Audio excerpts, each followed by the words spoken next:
A lot of caring people are getting ready for a big walk to fight pancreatic cancer. That walk is known as Purplestride. It is the biggest fundraiser of the year for the Pancreatic Cancer Action Network nationwide. Of course, it's known as Pancan. And this is happening in our neck of the woods in Troy in just under 2 weeks from now, if you can believe it. The American Cancer Society says more than 67,000 Americans will be diagnosed with pancreatic cancer this year alone, and that's more than 184 people every day. Now, today we're raising the voices of two people who will be taking part in Purplestride in an effort to raise awareness and important funding. And I'm so pleased to be joined now by volunteer coordinator Kathy Mikesell and walker Tim Vietto, who was diagnosed with pancreatic cancer a little over a year ago. Thank you both so much for being with me today. Many people know that my father and my father-in-law both passed away from pancreatic cancer. So we all are in this club we never wanted to be in, but we're in it together. And I'm so pleased to help raise awareness with the two of you. I think we want to remind people when the event is. So if you're watching right now, you can plan ahead and take part or even donate money. This is going to be happening on April 26th in Troy. Where is it? It's at the Troy Community Center. It's called the Troy Community Park. Wonderful. And it's not sold out. No, you can register up until that day. We register people there, and the village opens at 8:30, and then the opening ceremonies start at 9, and the walk is actually at 10. I love it. And we want to put up a graphic because a lot of people may understand that pancreatic cancer obviously is cancer in the cells of the pancreas, but a lot of people may not realize where the pancreas is in the body. Yeah, so the pancreas is located behind the stomach and in front of the spine. So it's really kind of tucked back in there.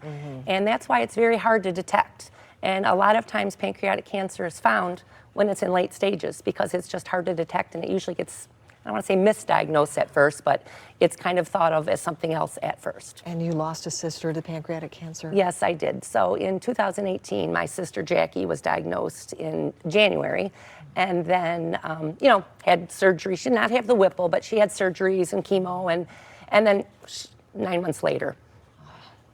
I'm so sorry. Yes.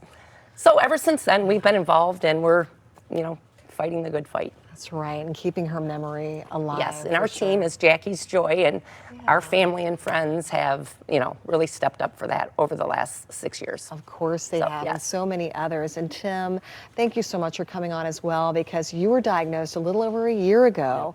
And how did you find it? So I had, I didn't really have pancreatic symptoms, but I had where I just felt like I was having a heart attack one day, and I took myself to the emergency room, and they ended up diagnosing me with pancreatitis there and admitted me into the hospital. And then they ended up doing the scope where they found the tumor on the head of my pancreas. Wow. So you listened to your body and you knew something was not right. Something wasn't right. Yeah. Exactly. Something just wasn't feeling right. It was different symptoms than I've ever had. I Googled, of course, and thought it was a heart attack, and just went in because I'm like, I'm not feeling right.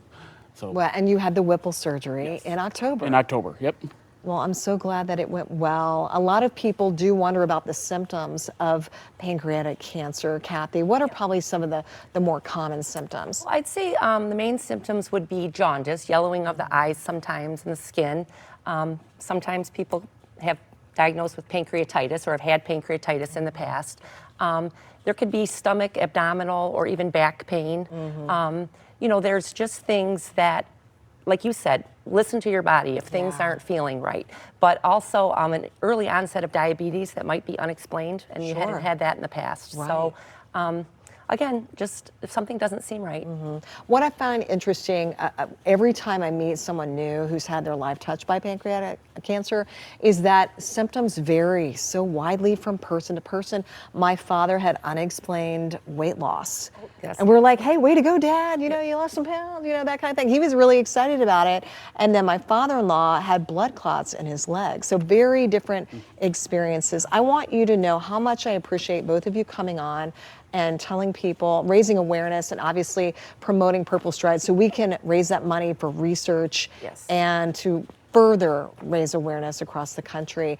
For people who still want to register, how do they do it? Yes, so you can go online to purplestride.org/Michigan or pancan.org. They're very helpful there. And you can register now. You can create a team, you can join a team, you can donate, or you can just show up that day. And we have people that are there to register you. So. And both of you will be there. Yes, Be there. I'll be there. I'll be Yes, at the for volunteer sure. booth signing You'll be up the working hard. volunteers. Yes. And you'll be there I'll with be your walking team with and my walking. Both of you working hard Yes. in your own way. Yes. Thank you both so much, Tim. It was No, a thank you. pleasure. And Kathy. And thank you for having us. I meant to say thank that in you the very beginning. much. Thank you, You know, so I'm much. a big fan of Pancan. You are, and we all appreciate that. You all do a wonderful work. So thank you again. Remember, Purple Stride happens Saturday, April 26th at the Troy Community Park. It's located there at 3179 Livernois. The event opens at 8:30 in the morning that day with the walk starting at 10 a.m. And you can find more information online at pancan.org. Just scroll down to the event